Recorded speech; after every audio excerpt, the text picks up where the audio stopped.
Okay, welcome everybody to an innovation coffee break. We haven't had one of these for 2 or 3 months, so it's been kind of a crazy 2 or 3 months, and so now we're eager to get back into some more sharing. The innovation team of NDSU Extension is eager to continue hosting these innovation coffee breaks, and today sounds like a fun one, so we are glad to have Lindsey Leker from the Center for 4-H Youth Development and Dave Ripplinger from Agribusiness and Applied Economics. I usually cheat and just say AgriCon, but we're glad to have these two share about virtual escape rooms. So sounds fun. So Lindsey, take it away. Okay, thanks, Becky. Like Becky said, my name is Lindsey. I work in the Center for 4-H, and I'm in charge of STEM programming and have a 4-H camp programming piece. And I got into the breakout boxes probably a couple years ago because of some ladies that I collaborate with at Ag Bureau. And so that's when I started to get interested in escape rooms, and we made escape rooms at camp, and then we used the breakout boxes quite a bit. So when COVID hit, we were not able to do our 4-H summer camp in person, so I started doing a lot of virtual camps. And the breakout, I'm going to show you Breakout EDU today, and I don't have a PowerPoint or presentation. We're just going to kind of look at the breakout site and we'll play a game together.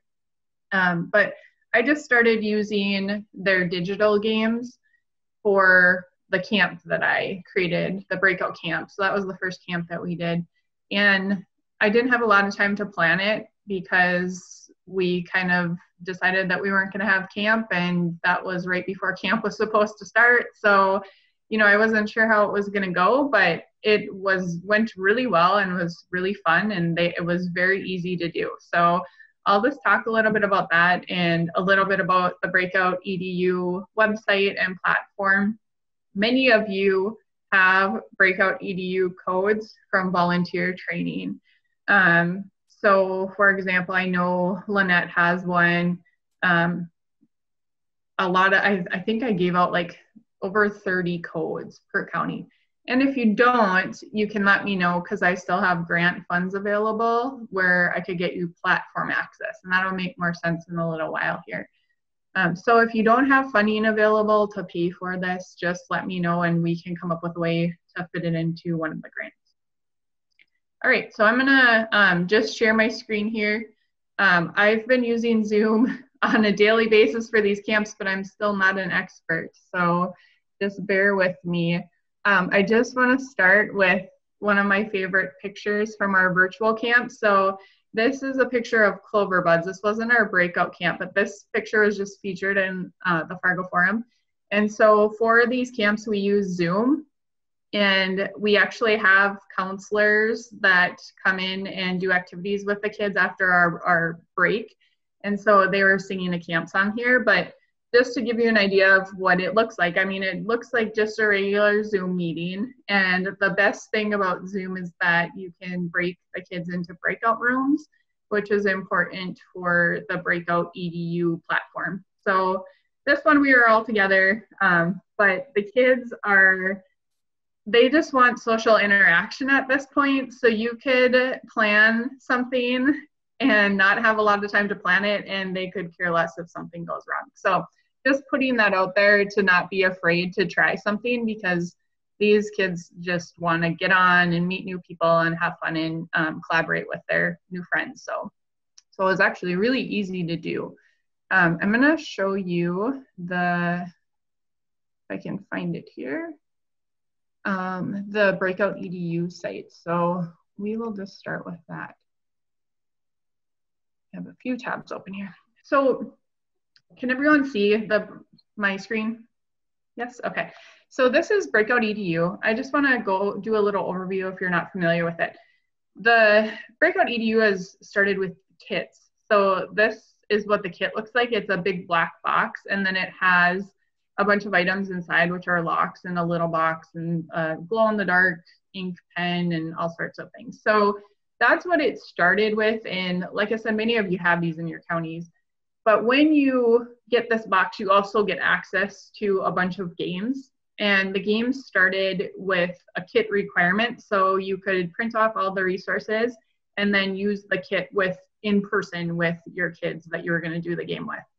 They started doing digital games probably a year ago, maybe more, but they weren't super out there with their digital games until COVID hit, because I think a lot of elementary school, middle school, high school teachers have been using this resource for their online learning. So now there are tons of digital games, and the platform access is what you would need for just the digital games. So if you didn't want to invest in a kit because you think that you're going to be doing a lot of online programming, then you could just purchase this platform access. And it's $100 for a year, but it's totally worth it. And I'll show you why in a few minutes. This school digital access you don't have to worry about, but I actually bought that one because it comes with a lot of codes. So we bought that as part of a grant to give out a bunch of codes. I will say the kit is worth it because it's $150 and then you get the platform access with the kit. So with the intention of hopefully being in person again someday, you would then have a kit to use as well. So that's kind of what Breakout EDU is. I'll show you some of the games here. So I'm just kind of going across the tabs. One thing I always talk about with Breakout EDU is that the website is not, it's getting better, but it's really hard to navigate. So I kind of have some tabs open so I don't have to look around for very long to find what I want to talk about. I'm in platform right now, so we are just in the home tab. I'm already logged in, so I have my login and my platform access code already in there. And platform is where you find all the games. The weird thing about this tab is that there's all sorts of other resources that are very useful. So I was just looking at this Breakout EDU and Google Meet that keeps coming across the screen here. I'll show you a document that they put together, and I haven't had a lot of time to look at it because I just saw it. It was something that just showed up on their website within the last week. But we can look at that. And then the student game design course is something we actually used for camp, and I used myself because we created breakout escape rooms in our breakout camps. They played games together, but then at the end of the camp, they got into groups and they made their own game. And so I used a lot of these short videos to teach the campers how to make their own games. And then I watched them so that I would know how to do it as well. But they are geared towards like upper grade school, middle school age. I know Bex, can you monitor the chat for me and just let me know if there's any questions? And then if you do have questions, feel free to unmute. You can interrupt me anytime. So this is very useful for creating games. I'll show you some games that my kids created in the camp as well. I'm gonna go back to platform and I am going to show you some of these games. So the cool thing about the games that are offered on here is that a lot of them are created by educators. So when we think about doing educational programming and extension, a lot of times I hear the word curriculum and it like scares me because I don't necessarily come up with a big curriculum for what I'm going to teach. Well, these games I would consider to be very good curriculum because they meet educational standards and it spells out what standards they meet right on the game. So they're very well put together. They're reviewed before they're posted. A lot of people that are in charge of Breakout EDU make the games as well. So anything you find on here is going to be really good. The search, you can search for games, and then they also have different categories. We're going to do a team building one in a little while here. We won't do the whole game, but we'll go through it so we can just see what it's all about. And then I'll just click on science since that's kind of my background. Once you click into science, it will give you different disciplines in science that you can look at, and it tells you how many games. But then you can also sort by grade level. So K through high school, but there are adult games on here too for team building. So if you have a group of adults that want to do a team building exercise, there are games that you can do with them. But honestly, the 5th grade games are hard for me. So you could choose any of these and they'd be appropriate for any group. In our breakout camp, it was ages 8 to 12 or 13. And I try to do mostly 3rd through 8th grade games.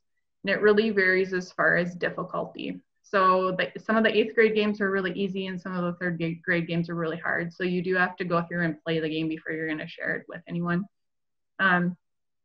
So kind of cool to just have everything laid out. Another nice feature is this filter. So if you click on filter, you can find the digital games by just filtering digital. And then you don't have to worry about these kit required games coming up, because sometimes you'll find a game and you'll be like, oh, this is exactly what I want. And then you go into it and it turns out you actually need to do it in person with a kit. So if you just filter by digital, you can find all sorts of games. We can go into one and kind of look here, but these are some of the science games. Again, I didn't filter by grade level or anything, so it's going to give us a whole bunch. These are all the digital science games. And if it has science as a topic area, it's going to put it in here. So sometimes you'll see social studies because there's some sort of science component. We'll just do this camping one. We'll just look at it. But it will, when you go in, it tells you the story, and then it also gives you the lock combinations and your game explanation. My goal, if you're going to do this with a large group, is to print the lock combinations and have them next to you, and also the game explanation.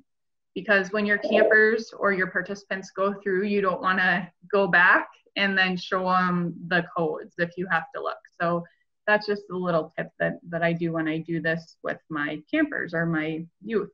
And Lindsay, in addition to that, Katie wrote in the chat that with those locks, she strongly recommends keeping a running record of what the lock combinations have been set to. Really important for resetting the locks. Sounds like there's some experience there. Yeah.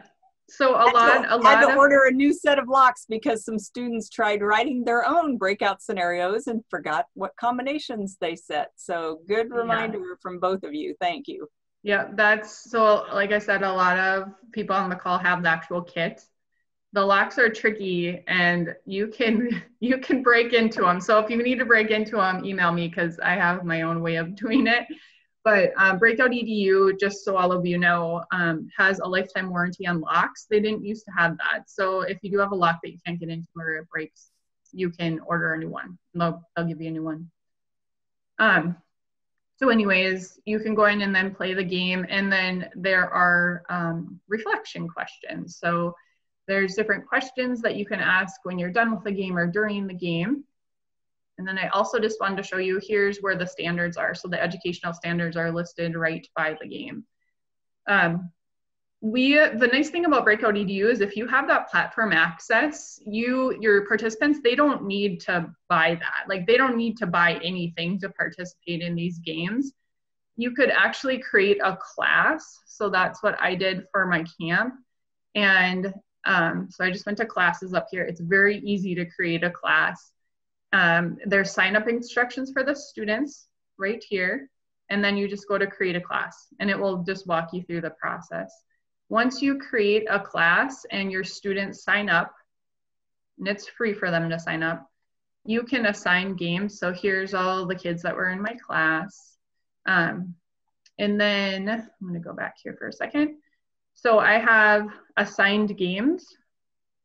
And these are all the games that we played in the camp. And now all of those kids that were in the camp, they can go back and play these whenever they want. And it costs them nothing. So that's why I think that platform access is so worth it, because you just pay once and then you can give access to youth, participants, whoever you want.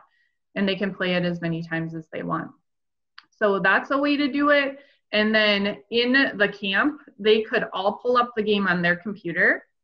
That's not how I did it because I didn't want kids going ahead. So I was really hopeful that we could create collaboration and teamwork in a virtual environment. And we all needed to work together in our breakout rooms in order to do that.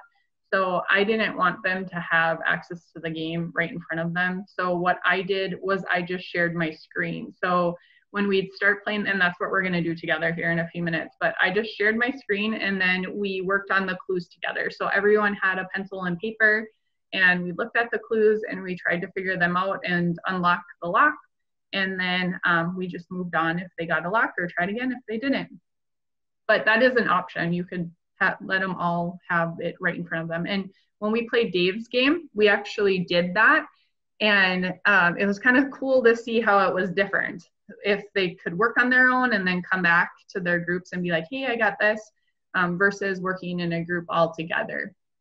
So the other big thing with doing this is that you have to have breakout rooms. And if you have over, I'd say 10 kids, because you still want the kids to participate. So I broke the kids up into 4 to 5, and then we had a leader in each group that had access to Breakout EDU. So I was a leader, my counselors were leaders, interns were leaders, and then they were the ones sharing their screen. So they would share the game, and then they'd all work together, and I would kind of go and check on all the breakout rooms to see where they were at, and then we'd come together after 20 minutes and talk about the game and reflect and talk about what we learned. So that's kind of, I think, the best way. The one other thing I'm going to show you before we play a game is that there's not, so when I think about extension, I always want to just search like equine and find something that we can do that directly relates to extension. There's not a ton of that, and you really do have to look through the games in order to find something that is maybe relevant to your area. I found a lot of entomology games on here, but I started and I was like, I'm just gonna search farm. Okay, so and I'm not in livestock, I'm not in agriculture, so that's not even probably the best term to put in there. But something to look out for is that they will have topics. So here's a game called Down on the Farm, and this one does deal with life science and science, so that one's probably okay. But for example, this one below it has to do with math. So if you are like, oh, I'm gonna teach my kids about all sorts of things that go on a farm, because these are young, kindergarten to first grade, just make sure that your content area is appropriate. And again, you always want to play the game before you show it to the kids. So it is kind of hard to find some of those, but lots of stuff to look through. And if you word it correctly, you might find something that just got put onto the site or was there and I just never found. I will tell you, I have a really cool game that we did in person. It's called Egg Breakout Challenge. A lot of you have actually taken part in this. We use it with the Breakout EDU kit, and it's egg related. There's an entomology piece, there's a plant science piece, and we're just trying to get that into a digital version. I don't know that we'll put it on Breakout EDU. It's probably going to be something like what Dave uses. So that'll be available hopefully in the next month or so. All right, should we play a game? Okay, so I went through, let me show you this really quickly here. I'm gonna send this out after the caller. I'll send it to Becky and she can send it out. But this is the resource that was just posted within the last week because I haven't seen it and I'm on this site all the time. But this is a really good resource on how to do digital games virtually through Breakout EDU. I've gone over a lot of this already and we'll see some of it as we go through the game. But if you do have platform access or want platform access, this is a great resource to look over. I have never used Google Meet before, so I'm not necessarily sure how that works, but you could definitely relate this to a Zoom environment. Okay, so I got rid of the game that I wanted to play because I wanted to show you the different games that are offered, so I have to find it again. So we'll go through and we'll look at how to find digital games. My game is under team building, so I'm just gonna click on team building and then I'm going to filter by digital games. So I'm just filtering and pressing search. And here's all the digital team building games. And the one that I wanted to do is called Zombie Apocalypse. Yes. And sometimes the game that you want to do does not show up where it was the last time you looked for it. So if we can't find it, we'll just choose a different game, or I'll try and search Zombie Apocalypse. I just went through it right before because I tried to do an 80s game with a group of adults and nobody knew the answers. So I was looking for something new. Okay, I'm gonna just search it. And if not, we'll just do a different one. This group might know those. Well, I had all ages on there, and I'm like, I have no idea. I grew up in the 80s, and I cannot figure any of them out. So, okay, here it is. So it's called Zombie Outbreak: The Beginning. It's a Halloween theme. It's team building, so there's not a lot of education going on with this game, but all of them do have a piece of education, and some of them are awesome as far as education. It's 7 to 12 through adult, so appropriate for this group. Hopefully I didn't leave the lock combinations open. Nope, I didn't. And so we will play the game, and we'll just do a couple locks together and see how we do. So this is what it looks like when you play a game. If you create your own game, you can decide if there's a time limit. So it walks you through each of the steps. It's very simple. You can decide if you want a time limit or not. And then you can also decide which kind of locks you want, and if it's sequential or non-sequential. So obviously sequential means you have to do each of these locks in order. Non-sequential, you can click on any lock at any time. And this sounds so difficult, but it is so easy. It is extremely easy to make a game, and that resource that I showed you under platform walks you through everything. So this is a game where you have to do each lock in order. So the one issue I had with the kids is some of these resources I can read on my screen, but they were hard for the kids to read. So I'll try and enlarge everything that we look at here. So here's the first clue. The SRE was the first one to close. The government was almost too good at hiding the truth. Outbreaks would start and they would close these nuclear facilities and contain the problem. This time they didn't act fast enough. This place near the canyon melted down, and I fear that containment is no longer a possibility. And so here's our clue. And this is a letter lock. And so we have to select a combination that has 1, 2, 3, 4, 5, 6 letters.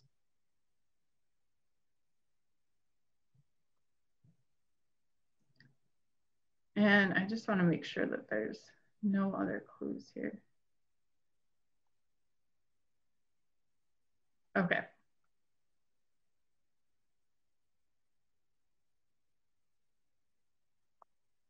Okay, that's a little bit better. Does anyone have any idea?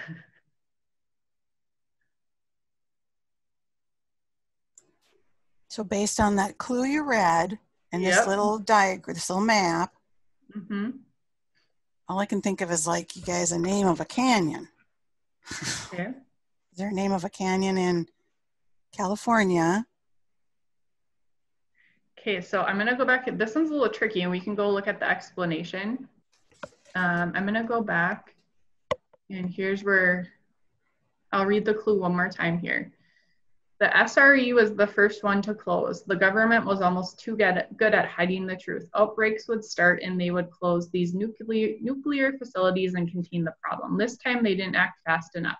This place near the canyon melted down, and I fear that containment is no longer a possibility. And I know I already have this open, but we'll just do it again. So, so typically, just to kind of talk about how we would do this in a group, I would let the kids look at it for a while, and then if they couldn't get it, I would give them some clues. So I'll let you look at it a little bit longer. So is it Diablo Canyon? Is that what it is? Yes, Dave. How did you get that? Dave, woo! Because there's 2 nuclear reactors in Diablo Canyon. Okay. Diablo Canyon 1 and Diablo Canyon 2. And I know that because of The Simpsons. So.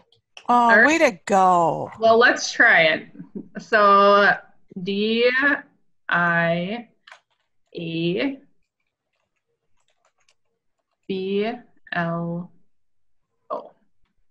And so then you just click on next, and it just goes to the next lock if you get it right. So good job, Dave. Woo!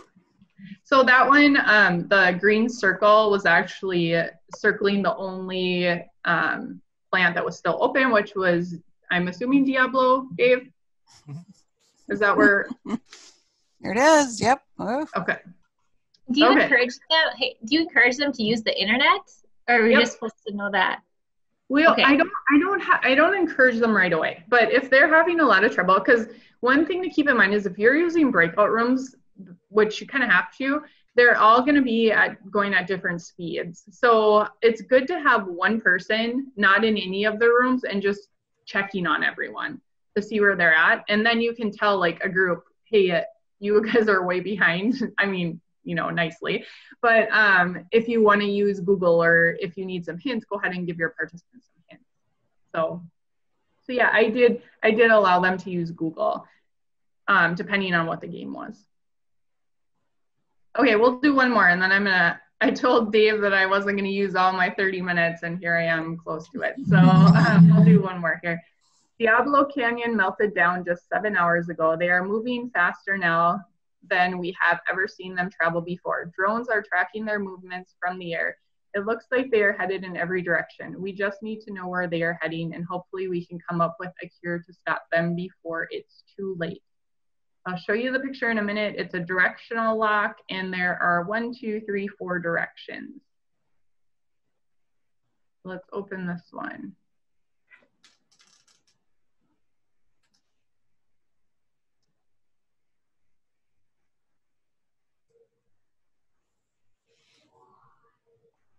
I'll just give you a couple minutes to look at it. I have the code and I can't remember exactly how they got it, so we can look at the explanation too. Right, up, left, down? Yep, it is. How'd you get it? Because you got 1 on the right in that yellow ring, and it's going to the right. Then you got 2 in the red circle. They're going up.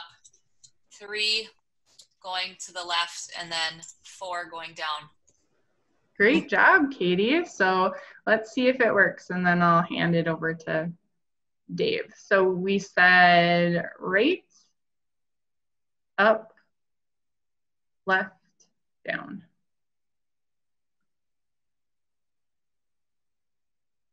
And you got it.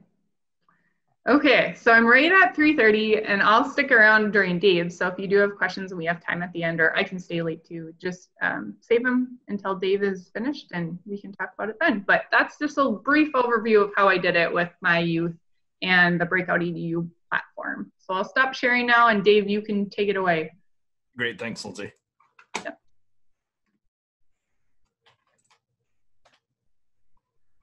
So I'm assuming you can see my screen? Not yet. Not yet. Let's try it again. Oh, yeah, it didn't go through. There we go. How about now? No? Yes. Yes. Very good. All right. So just a little bit of background. My wife and I go on one date a year on our anniversary. She's a very lucky woman. And last year on our anniversary, we happened to go to the Fargo escape room and had an absolute blast. And this was my first taste of this type of experience. And I thought this was really neat. I'd like to do it again. And maybe there's something educational about this. Again, not having the knowledge that I do now, or, you know, Lindsay, you know, being in different networks or communities where you might hear about this. I thought, wow, this is pretty neat. You know, went out and learned a little bit and decided, gosh, you know, I can do something like this that's educational, that has, you know, certain learning objectives that I might have. Again, primarily for maybe a general audience, but especially for 4-H youth. And so I came across the idea of a breakout box, eventually found Breakout EDU. But, you know, not to repeat too much of what, you know, Lindsay spoke about, but again, the origin of this, when this came from the escape room side, was, hey, let's put a bunch of puzzles and clues and keys and locks in a box, a physical box, to provide that same type of engaging, challenging experience that the physical larger escape rooms do. So I went down this path relatively quickly. Last June, Charlie was able to set aside a little bit of money, so I did start assembling my corn ethanol breakout box, following, you know, many of the same things, you know, that we just saw. You know, you have this content, you have these puzzles, and within those, you'll be able to find the answer. The one thing that I have both within the physical breakout box and my digital box is all of the answers are in the box. So you don't have to search, or you don't have to have any prior knowledge. So this was looking good. I was really excited about it. We were going to use it at Extension Youth Conference. We were going to use it for Energy Camp, which Lindsey, coordinates camp. Really excited to roll this out. And actually, it would have been the last day of camp today, of Energy Camp, if it would have happened. But it didn't happen, and we know why. Because this little bugger, if you haven't seen this a million times yet, you will by the end of the year. Anyways, COVID hit. A lot of things got shelved, revisited all of the programming, and I had heard about doing digital escape rooms. I thought it was neat. I wanted to do a physical breakout box first, but given that this was the situation, it's like maybe I'll do this. And so I mentioned to Kayla Carlson, who's the urban extension agent here in Cass County, and I think to Lindsey beforehand, just kind of saying, I'm going to go explore this, and maybe I'll actually get to it someday. And so that was the plan. And then last part of May, maybe the first week of June, Kayla asked me, hey, how's the digital escape room going? And I said, hasn't really gone anywhere, but I have motivation to do it. Extension Youth Conference is the middle of the month. And, I had just enough time to do things in short order. And again, that's typically how I work anyway. So I took the opportunity. And what I came up with, and this is a picture of the second draft, or the current version of this, which is a minor revision from the first one that was used, was to take advantage of, previous innovators in this field who have more or less ironed out the basics for developing much more flexible breakout boxes than or digital escape rooms that you might see otherwise. Truth be told, it didn't take that long to put together. What you see in front of you, again, was after the first round of revisions. But once I realized that folks were programming this using Google Sites and linking to different types of resources across the web, it all kind of made sense. And I already knew beforehand, again, because I'd done the work for the physical breakout box, the subject matter that I was really looking at trying to get across. What did I want to have covered, and what I might want to have participants to learn about. And so in relatively quick order, about 6 hours, I put together the first draft, and it turned out really, really well. I'm a really big on imitation because a lot of instructors, especially, junior high, high school teachers, are in this space doing it either on the physical side, or at least used to be on the physical side, and now on the digital side. What I'll do really quick, since I am just sharing my screen, I think I could. I don't know if this is going to work or not. You guys can tell me if you see anything. You guys do? Okay, so this is the Sites, the Google Sites programming page. You can start here. If you haven't done this yet, and again, when I started my 6-hour crash course, or my 11th hour getting my homework done, like I promised Kayla I would do, I knew nothing about how to program with Google Sites, and I put most of this together, or at least that first version of it, because it is really intuitive. It is really straightforward. And again, the whole goal is to provide something really similar to what Lindsey just shared, a little bit more flexible, a little bit more open, because you do have that complete freedom of controlling everything. And that's kind of what I took advantage of. I framed the breakout box, the digital escape room, with a story, just like the zombie experience. So in this case, it was students who hadn't gotten their homework in by the end of the school year. To me, it was kind of fun, because it's like, it's the middle of summer. How can I make this real? And knowing who my audience was, I thought that would work. And going through a first little bit of experience, we have things really similar to what Lindsey explained, of having these different locks, and then having to find the clues. And there really is no guidance, just like there was with the zombie experience, where it was, okay, well, there's a map and you're seeing ... You do have to, if you don't have prior experience, be willing to go and explore and click on things and do things that might be new to you. One of the participants in, I believe it was the first week for the Extension Youth Conference, you know, they'd had experience doing digital escape rooms, and so it was second nature. For others, it can be really tough. But anyways, within each one of my photos, and again, this is not told, you know, on each one of these images, you can click on it, go to the sub page, and then have some sort of educational experience. So here's a little chart that's really common, often used in agriculture. Here's a little video about corn production. Here's a little word jumble about corn production as well. Then you can do things in the refinery level. This one's actually got some neat different tools. So again, another little video. I'll open this up. It might take a second. There's always these common tools that everybody uses. And so this one happens to be a jigsaw puzzle. So this is a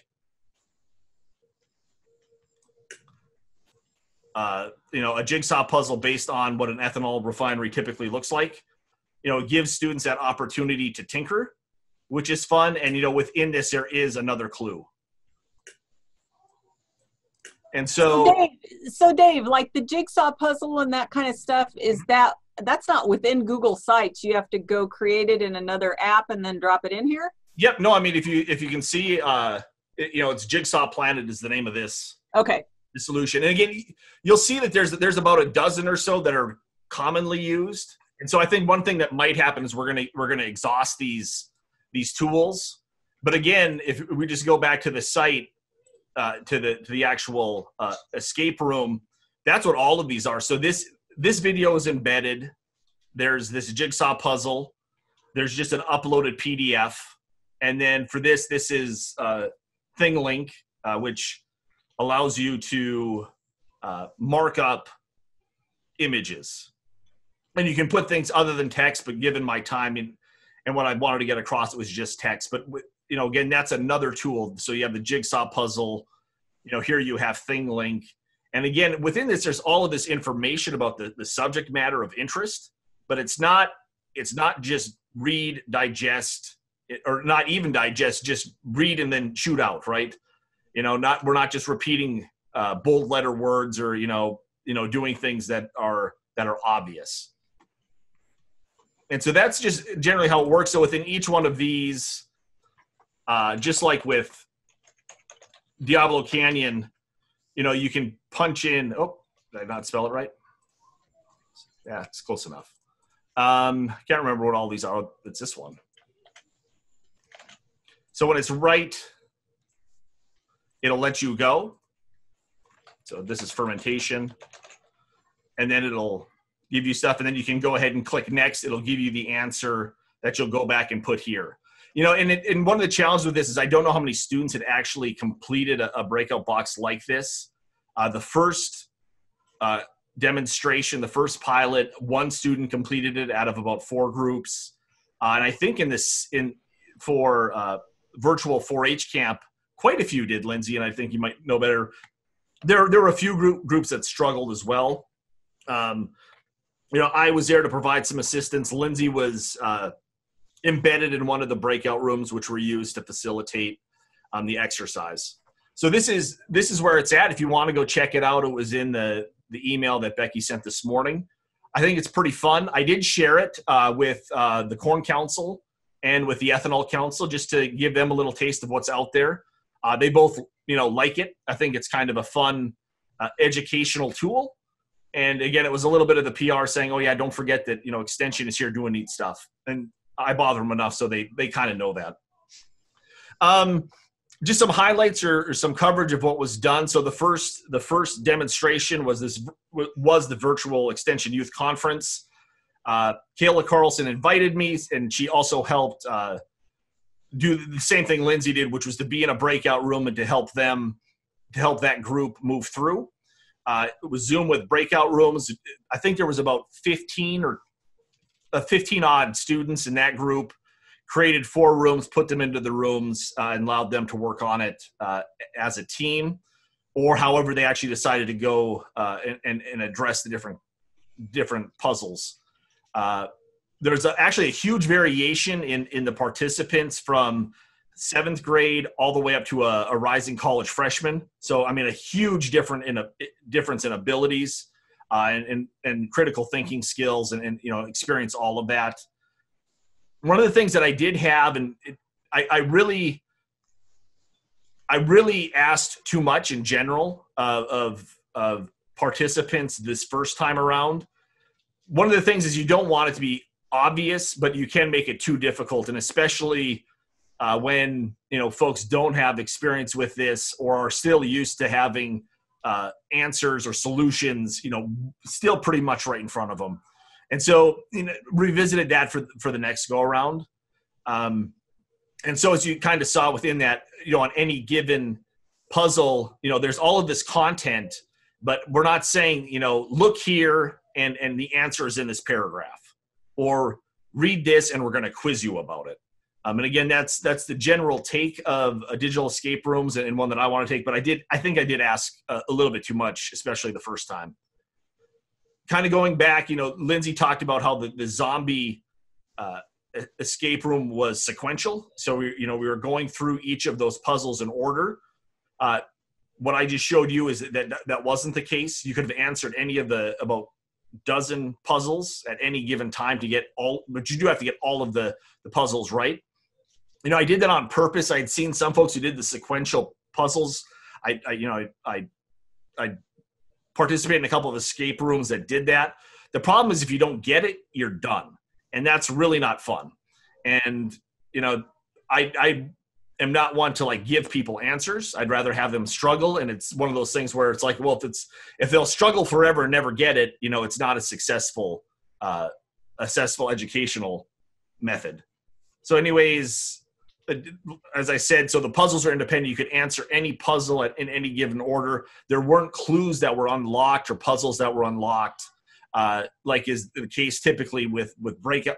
I think I'm not sure if it's the case with Breakout EDU, but Breakout boxes typically have that, and escape rooms certainly do, where there's many different ways that you can solve these problems, and certain things you're going to have to wait for clues that are not available, puzzles that aren't available when you first start. So I did have this great experience. So when it went through the first day and we had a pretty good experience, I sent an email to Becky. I sent an email to Lindsey, kind of saying, hey, check this out. This looks pretty neat. And I was wondering if they're going to say, yeah, maybe it wasn't as neat as I thought, because it was my recently delivered baby. And so I'm like, look how beautiful my baby is. And then I'm thinking, gosh, what if this isn't very good? But I got some positive feedback, and then Lindsey said, "Hey, next week we're doing virtual 4-H camp. Do you want to do it?" And I jumped at the chance, because this was my motivation now to go back quick and retool it and make all of those changes based on what I'd learned actually just earlier in the day or earlier in the week. So as I mentioned, the first version was too difficult. When we went through it, it still had some bugs in terms of the coding, which I took care of quite quickly. Two things that really kind of challenged me is, a lot of the younger students didn't like how the game was designed. They wanted answers. So when they said, Dave, help me, they wanted the answer. Well, it's like, I'll point you to the right puzzle, and I'll point you to the right part of the puzzle, and I'll cough and I'll try and get you there, but I'm not going to give you the answer, especially when it's the last one that you need to win the game. And a lot of students found that frustrating, which it is just a personal issue. But again, that's typically not, how clues are supposed to work from people who are overseeing the games. One of the things we had in the Extension Youth Conference, we didn't have in virtual 4-H camp, is participants participants, who didn't have the right type of Zoom couldn't go into breakout rooms. I don't know if anyone else has experienced this. I don't know if they were using, there's a web-only version, and in that they might not be able to use breakout rooms. I think everybody else, I know right now I'm using, it's an executable on my computer that, interacts with the cloud. But there were 3 or 4 students who had that issue. Most of them solved it by the time we got through, but as it started, had no clue what was going on. And it was really troubling. And again, young people, we didn't have technical support. Talking about the changes I made, Subject matter was exactly the same. Got rid of one puzzle, tweaked a couple more, and then went from just a single page. Again, the first version was just a single page with all of these puzzles to these 3 separate pages. And I think that broke up things, a little bit more, made matching a little bit easier to do. Learned a lot. Was really happy to kind of be pushed or have the opportunity and the challenge to get this done for EYC and then for 4-H camp. I learned a lot. First and foremost, I went back to this idea is, there's a reason why we have certain methods when we design educational programs, because they really work. And just like with this, it's like you have to say, okay, what am I working towards? Right? What is my learning objective? So if your objective is I want them to have fun, that's great. It's not really educational. For me, it's like I want them to know these 15 things about the corn ethanol system. And that's what drove the design of both versions of the digital escape room. And then obviously you need to know the subject matter. The thing I learned definitely is consider the participants' abilities. You can't ask too much. You also don't want to make it too easy. I was actually a little disappointed because like Lindsey's group that when she was moderating, they like blew through it. And I was like, oh, dang, it was too easy. You guys are probably done in like 30 minutes or 35 minutes. And there was still other groups that didn't quite make it. And again, you want to have that balance. It was much more difficult the first week with that diversity in ages and my inexperience with that. But it's something you definitely have to consider. And as Lindsey mentioned too, you have the 3rd grade version that's really, really tough and the 8th grade version that's really easy. I think for those of us who work with the same audiences, it would be much easier to guide that design or to design and execute on getting the right types of puzzles and the complexity of the room as a whole. Really important to me is I think puzzles have to be about subject matter. So for example, when Lindsey showed the directional game, you didn't learn anything, right? Diablo Canyon, you didn't learn anything. There were a few like outstanding digital escape rooms that I saw that would have like phenomenal design and a couple of really good questions. And then they'd have something like that. And I'm like, why? Take an extra hour or whatever and knock it home all the way. If it's supposed to be educational and, if the goal is teamwork and having conversations and stuff, yeah, you'll certainly get that. If it's to support good communication, sure. But for me, if I want to educate them about corn ethanol and I'm giving them different like color patterns, it's not doing that. One of the things too, different puzzles. There's some really commonly used puzzles like the jigsaw puzzle I showed. There's a few that I purposely didn't use because they didn't kind of just ring true. Some of the escape rooms that I've looked at, they'll use the same puzzle, a few different times. I think that's lazy. And I think what's really neat about this too, and one of the benefits of it, first of all, there's no obvious answer. So you have to go out, you have to tinker, you have to think creatively, critically. But what's really fun about this to me is you have different types of thinkers. People are different, and you might have somebody who's very quantitative and they'll get the math problem really quick. Or you might have people who are very visual, and so they'll get some of the answers more quickly. You might decide, on the teamwork side, you might decide to break up and do everybody look at a couple of different questions and then regroup. You also have to learn, which I think is really neat, especially on the digital side, is to learn how to communicate in your small group to get the work done. When I was lurking or visiting some of these different breakout rooms, you saw miscommunication quite a bit. You had people who were talking all the time but not necessarily saying anything or listening. And then you also had people who were just quiet. And, you go in and try and guide that. But it's one of the things you observe and one of the things that students might have a chance or a skill that students might have a chance to hone as they do this. Just some guidance on doing this. I think that, just looking at the corn ethanol escape room alone, it by itself, it's still just kind of a game, right? I covered some material. You might not necessarily have gotten it. I do think the way that it's presented, you have to dig a little bit and kind of get familiar with the information. But again, a week later, I don't know if folks actually learned anything or retained any learning that they'd made during the exercise. And so I think having part of a bigger educational program, again, it's an activity as part of the bigger program is worthwhile. If you have some just knowledge dump beforehand, you have a debriefing afterwards, you have all of those different things, again, to achieve whatever learning objectives you have. I think that's really important. One of the things we did, it wasn't necessarily planned, but we did both times, is to debrief.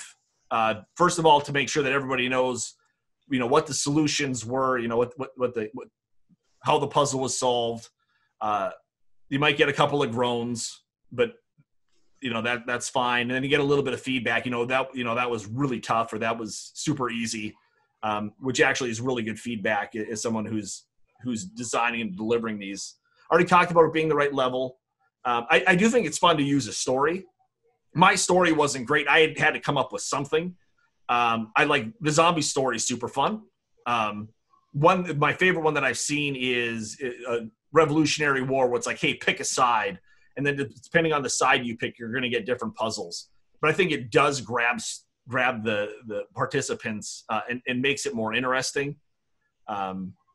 And I think, too, maybe one of the bigger lessons, and one I learned really, really quick, is it has to be age or skill appropriate. And because you can build a standalone escape room with just a little bit of information, you could build a bunch of these.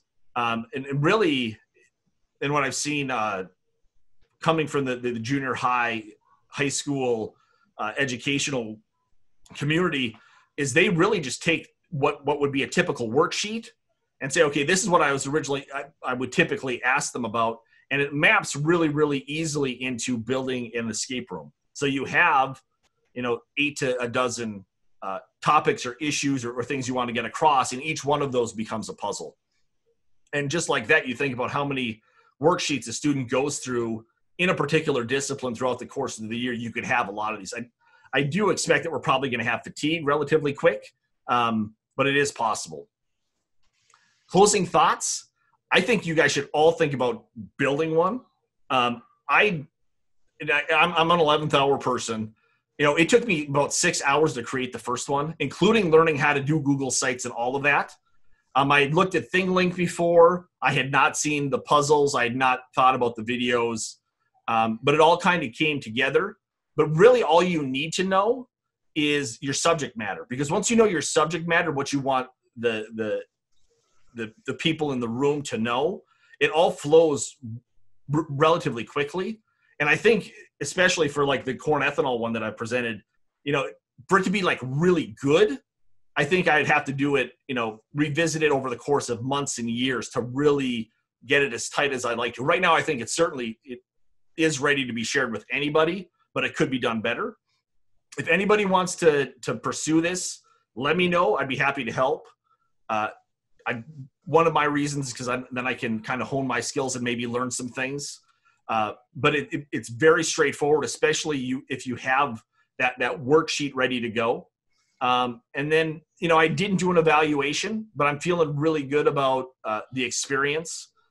Positive feedback from Lindsey and from Kayla, kind of got me there. And obviously to really see what that is, you'd have to do a more formal evaluation. And I think that given that this is likely going to continue, I'll probably do something like that soon.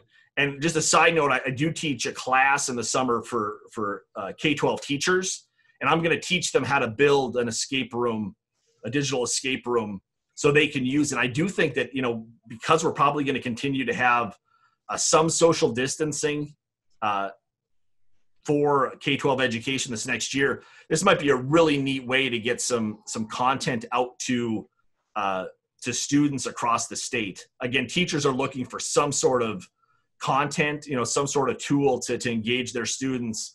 And, I've got a corn ethanol escape room ready to go, and I'm sure they'd be looking for more. So I think that was my comments, and I guess Lindsey and I are happy to answer any questions. So that Dave's game was the favorite game of the week in my virtual camp. The kids loved it. Awesome. Thank you so much, Lindsey and Dave. I personally had no idea what this was going to be like. So interesting. What questions do you all have for either Lindsey or Dave? Can everybody go to the reactions and give me a thumbs up if you've ever done one of these yourself? It sounds like a couple of you have been involved. Has anybody else done one? Maybe not.